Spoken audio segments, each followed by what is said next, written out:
So that's really cool. Wrath of the Revenant, by Terry Marchion. This is the third book in a series of Christopher and Tremain, the adventures of Christopher and Tremain. It's a middle grade, is where it's kind of more aimed towards, but it's a really fun sci-fi series about an older gentleman who is a scientist and is really wacky.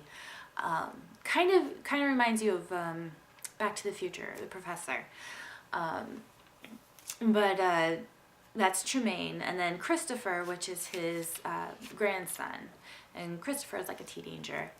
And they go on these really wacky adventures, usually as a result of Tremain doing something out of the way that kind of accidentally propels them into an adventure. So the Wrath of the Revenant is actually really neat because the books take place on New Earth. They sent out a ship.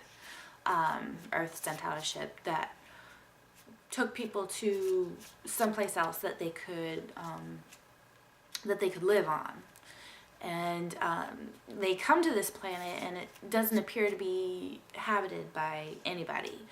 But we find out in Wrath of the Revenant that there actually are creatures that existed on the planet before humans arrived. So it's really neat to see the author grow through the series, but I just felt like he really nailed the emotional aspects of storytelling in the Wrath of the Revenant. So that, and the cover is gorgeous.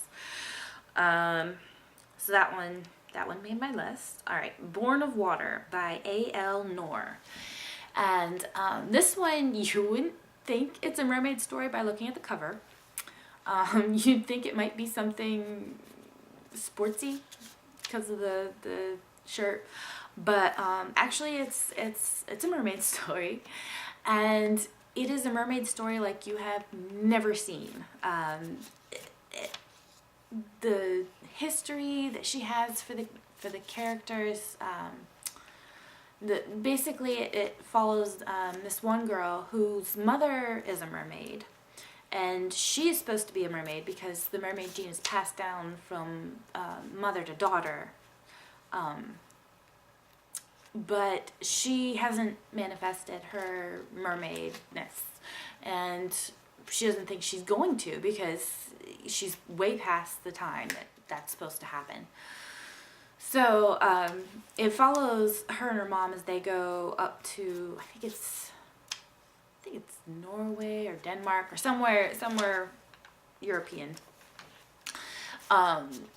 to do a dive because her mom's on this dive team, and mom goes at night and kind of sets up the dive site for her team to be able to find things. They don't know this, but she does that so that they'll always be successful, and so they get invited to this dive, and it's kind of her discovering herself and obviously her powers, because it wouldn't be much of a story if she didn't eventually discover her powers. It is absolutely amazing. Like I said, the mermaid anatomy, desires, they only come on land when it's time to have children, and they have to listen to the sea and the salt, and I don't know, all this instinctual stuff takes over when they get in the water. It's just really cool. I think you'll really like it. And there's like 4 or 5 friends, and they're all born of different elements, water, fire, earth, and something else. But I've got the whole series. I haven't gotten through the rest of them yet, but it's neat. I love the fact that she's got these friends all grouped together in the beginning and at the end, but these friends don't know that all their other friends have this secret, that they're all special in some different way. So that's really cool. And I'm looking forward to reading the rest of those because that Born of Water was amazing. All right. Creepy Hollow by Rachel Morgan, and I'm actually counting this as 2 because the first 3 books are about Violet, and the second 3 books are about Calla. So the first 3 books are about Violet, and she goes on a mission in the human world to protect the humans from, what is it, like undergrounders or fae that are considered harmful. So she goes on this mission to protect this one guy, and he wakes up and he sees her, even though she has her glamour on, and he shouldn't be able to see her. She should be completely invisible to him. So that's the beginning of that adventure, and it's romance. It doesn't quite turn out the way you'd expect, which is really neat. And then the second 3 books take you to Calla, which is Violet's. It ends up being Violet's sister-in-law. I hope I haven't said too much. But Calla is a golden fairy, and she kind of features in the first 3 books a little bit, but she's younger. In the second 3 books, she's a teenager, and I love where Rachel takes it, because we're left at the end of the first 3 books feeling like we got our story, we got the resolution and all that, but we're left with this sense of you know, someone who didn't completely deserve what happened kind of got trampled, you know. And then the second 3 books that are Calla's books are almost like a redemption story. So, you know, the first one is saving the world, and the second one is redeeming. And it's saving the world too, but the second 3 are amazing. They both are they're about fairies, and it's cool because they each have their own color. Like Violet has purple streaks in her hair and purple eyes. Calla has gold streaks in her blonde hair, so it's kind of hard to tell, but then she has golden eyes. You know, and so each fairy has their own coloring, and it coordinates with the streaks with the irises. So I love that, and they work with a guild, the fairy guild, where they train to become like these really like bad A women kind of a thing. There's guys too, but I just love, you know, the portrayal of these really strong women that can fight and hold themselves, you know. It's just really cool. A lot of fun. And The Island Deception by Dan Koboldt. Dan Koboldt wrote a trilogy.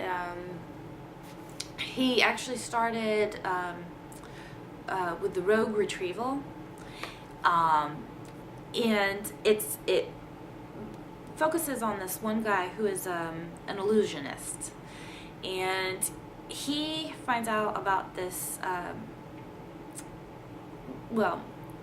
A big corporation invites him to come to this other world that's alongside our own called Elysia. And when he goes into Elysia, it's almost like a medieval medieval system of the way things are run. And they have kings, and you know, they're still running ships and inns and stuff, and so it's got this really rich like medieval feel. But I love how developed Elysia feels. You know, they're taking boats and marching and riding horses, but even though it's very much like our own world, there are a lot of fantasy elements to it, like a wyvern and magic. there is real magic in Elysia, which is the clincher because they bring in the illusionist to make themselves appear more powerful because nobody messes with the magicians. But he kind of gains the attention of the magicians, which is a big no-no because if they find out that you're imitating them, they'll pretty much take you out, kind of a thing. So it's very neat watching how the author deals with that because yeah, the illusionist does get caught, and then we find out that maybe, just maybe, he can get away with it. So it's really cool. It's a little bit on the less clean side of the stuff that I tend to read, but it's not bad, and the humor in it, it's all right. There's one part, I think the reference is from He-Man. I have the power, and he's holding up a sword, and there's lightning coming from it.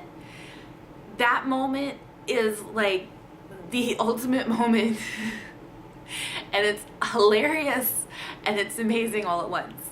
So that's my favorite moment in all the books so far. But the third one is just coming out, I think in a couple months.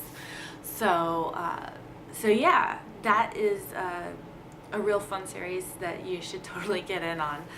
So I'm gonna have all those books in my hopefully at the top.